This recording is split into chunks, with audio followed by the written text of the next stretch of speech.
पगारा साईं हम सब की है जान, पीर पगारा साईं हम सब की है जान। जीतेगा सितारा ये मारेगा मैदान, जीतेगा सितारा ये मारेगा मैदान।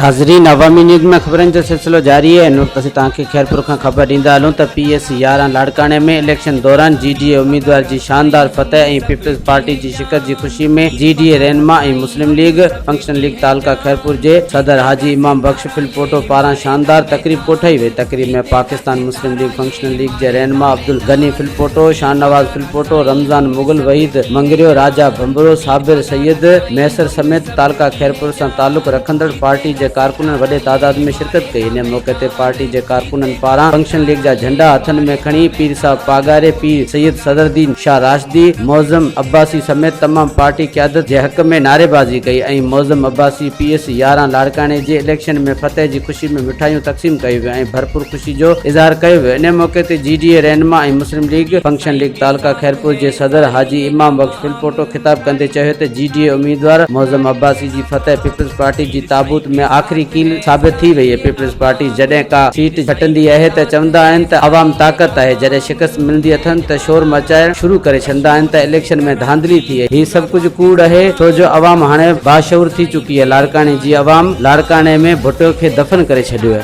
वधीक ख़बरनि ऐं तफ़सील जे लाइ विज़िट कयो असांजी वेबसाइट awamiNewsHD.com ऐं ॾिसंदा रहो अवामी न्यूज़ HD।